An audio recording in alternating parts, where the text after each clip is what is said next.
O Jeff é louco. Monstrosity. Completamente insano. É uma pessoa desmedida. It's over 11 kilograms. Uma pessoa que precisa de ajuda. Esse homem tem que ser parado. Por favor. It's been a while since we did a challenge video on this channel. Usually I like testing theories and breaking YouTube records, sometimes with a Brazilian twist like today. 2020 is challenging enough to be honest, but so many of you guys want more videos from me. And here we are. I wanted to save this one for my next trip to Brazil and give the brigadeiro away, but it's just impossible to travel right now. Brigadeiro is almost every person's favorite treat as a child. The concept is very versatile and it can be a multitude of flavors. The basic concept is to have condensed milk in round balls. It could be mixed with chocolate flavor, coconut, some people even do various flavors of fruit such as strawberry and orange. When I was scouting to see what is the biggest brigadeiro from a YouTube video, the largest I saw weighed about 5 kilograms. It looked decently large, and there was a couple of really low resolution videos of showing a giant brigadeiro at a bakery from a TV program in the early 2000s, but I'm suspecting that brigadeiro should be around 10 kilos. Now, most of these videos struggle with shaping the brigadeiro. It's hard to get it into a round shape or an oval shape. Most of the time, it just turns into a giant blob. What we're going to try to do here is to make it as close to what you see at a birthday party, either in a round ball or a oval. Now, there's a couple ingredients I prepared for this. So I purchased about 45 cans of condensed milk, 1.2 kilograms of Lindt 85% chocolate. I used about 500 grams of Nestle, 200 grams of sprinkles, 500 grams of cacao powder, and about 1 kilo of butter to make this complete. The goal here is to make a brigadeiro over 10 kilos. The recipe is pretty simple. I did some alterations to my original brigadeiro recipe based on what I learned in the last few years. Have a look at this video if you want to see my original recipe, and also I added my modified recipe that I recently came across from my last trip to Brazil. Now, to start this thing, I needed a little bit of help. To do this properly, I need a large fridge to start and test this brigadeiro concept. We want the entire environment to be below about, say, 8 degrees Celsius so the brigadeiro can sustain its structure. I borrowed the facility of the best Brazilian restaurant in Canada, Whatafoods. You guys seen them in my previous video of making the giant pastel. These great friends of mine let me use their facility and clean equipment so I can do this video as safely as possible. Safety here is first, given what is happening right now around the world. Extra clean! If I were to break this down into simple steps, what we want to do here is make a pot of brigadeiro, make sure it cools down, and we want to roll it as dense as possible into a ball. And what we want to do is repeat this process over and over again. So obviously we start with a smaller ball, make it as dense as possible so the foundation is strong. Then we pile or roll on the brigadeiro as we're making multiple pots. Então, galera, estou brigadeiro, 5 kilogramos brigadeiro. É pequeno bola de brigadeiro. Pequeno, muito pequeno. Aqui é it's a fucking fridge. I'm in a fucking fridge right now. So that needs to cool overnight. And amanhã, I will be able to fazer the brigadeiro gigante. The whole point of doing this is I'm partially dehydrating everything. Because if it's not dehydrated, it's going to be too sticky and it's not going to form properly. So I'm going to leave it vertical like this so then it gets structure. And as it dehydrates, it compresses and it will stick together. And then tomorrow I'll roll it all together and bring 2 more batches. So each of them is about a liter of condensed milk, 300 grams of chocolate, 50 grams of cacao powder, and 50 grams of Nescau. So when that combines together, you get about 1 or 2 kilos. Depends on how much of a batch you get about like 2 kilos worth of items there. I said 1 liter condensed milk. It's actually almost 2 liters condensed milk because I do about 6 jars and each jar is 300 milliliters. So yeah, it's almost 2 kilos per batch. So this is about 2 kilos by itself. This is about 4 kilos. That's 6 kilos right now. My glasses are fogged up. It is cold in here, but thank goodness I'm a polar bear. So urso polar. Urso polar. Urso?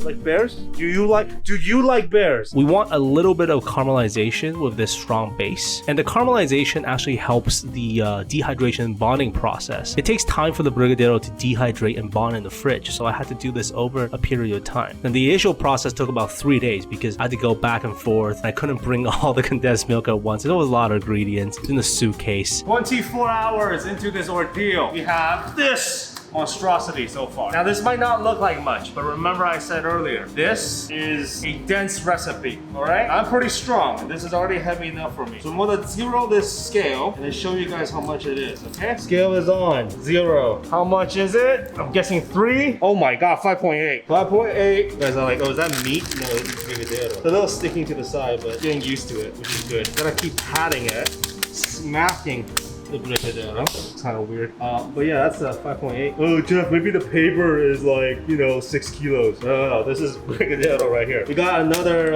double, basically, what this is inside that fridge right now. And it just needs to dehydrate a little bit. But already, this is bigger than something made by a YouTuber. So we're gonna wait until this dehydrates, and we'll go in there, back again.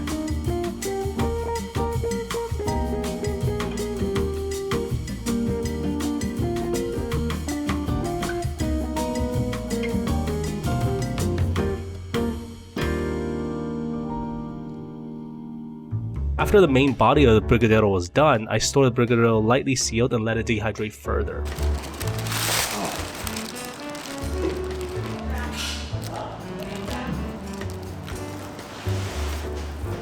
So, after a few trips to Whatafoods, we finally concluded and finished our brigadeiro gigante. Got a cover there, see this monstrosity. The pan we have it on right now is about, I would say, upwards of 250 grams of aluminum with paper. So it's not that heavy. We lost some brigadeiro on the rolling process, but the rest of the structure is pretty sturdy. Final weight, 11.20. 11.20.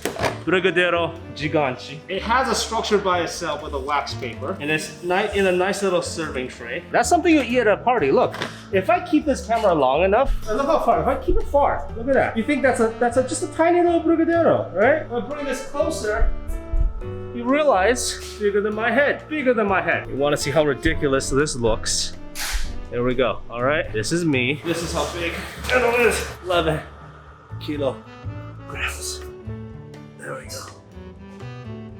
Monstrosity. Obviously, we can't just have the brigadeiro be finished and just leave it there, and I felt uncomfortable with distributing this brigadeiro to the people in Vancouver. Reasoning behind this is we have to be sensitive about hygiene stuff, so I wanted to do something incredible, but at the same time, try my best not to waste the food. This is one of the few challenges where I won't be able to at least eat all the brigadeiro right away, so I had to bring this brigadeiro home. So there's COVID around in Vancouver still, and most of the world, and I don't have a car, and if a Uber driver saw me bring this in, they will probably run away and give me a really bad rating in Uber. So I enlisted the help of my friends Mario and Luis, who are the parents of Cochito, as some of you guys know, and they helped me drive this thing down. As you can see, every year I seem to get them involved in some kind of weird project, like a 100 kilo bolo de sonora and a giant ball of brigadeiro that's 11 kilograms. They work out too. What the In the end, this took a couple hours of pure work, and in the end I decided rather than obviously giving this out, we want to do something special and record it. So I guess everyone has the curiosity of what's in the middle, so it's time to reward ourselves by satiating our curiosity. Okay, took me a while to set up like a nice space in my own apartment to host this monstrosity. I compressed it even further just so I can take it out of the container so you guys can see it in its full glory. This is what a normal brigadeiro looks like, all right? That's normal brigadeiro. That's a gigante. So frame of reference, again, regular brigadeiro for normal people, brigadeiro that we're working on today, 11 kilograms. Now, there's a couple of issues here, all right? You can try and cut it with a normal kitchen knife, but it's too big. We don't know what to do. This is too big to cut with this. I mean, once you dive in, the knife is gonna get stuck. So this is out. We don't want to deal with this. Now we could try and beat it up with a boxing glove, and just one glove apparently, because I can't find my other one, and just keep jabbing it to death. But it's already dead. What's dead may never die. Game of Thrones reference. We can try and have this penguin live inside of it, but we need to make it bigger, and then that's more condensed milk, and that's more work, and we don't want to do that. So, I'm gonna cut it with a katana. Ready?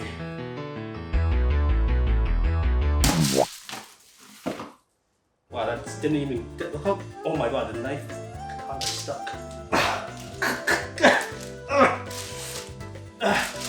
god. Let's bring this in closer and have a look. It looks like a chocolate butt at this point. We're just spreading it open. Oh, Meu Deus do céu. Look at that. That's satisfying to an extent. I want to know what a brigadeiro looks like. Seriously, look how tiny, look how dirty this katana is now. all in all, given how extremely challenging this year has been, it's kind of fun to still be able to pull this off, given the fact that in the summer Vancouver started opening up and we were able to do these, and we tried our best to do these as safe as possible and obviously within the city standards of food safety. So if you guys like this video, please give a thumbs up and also leave a comment if you want to let me know which challenge you want me to do next. Like, I have a giant list of things I want to do, but the comments actually help me finalize a decision, so don't be afraid to leave those. Or if you have like a suggestion on something that's completely original, also let me know. I'll try and have a look, and if your idea is obviously original, I'll be sure to give you a shout out. Thank you guys so much for watching. I'll try to do a couple more videos before the end of this crazy year. I hope everyone is safe. If you're watching this, I really hope you're safe and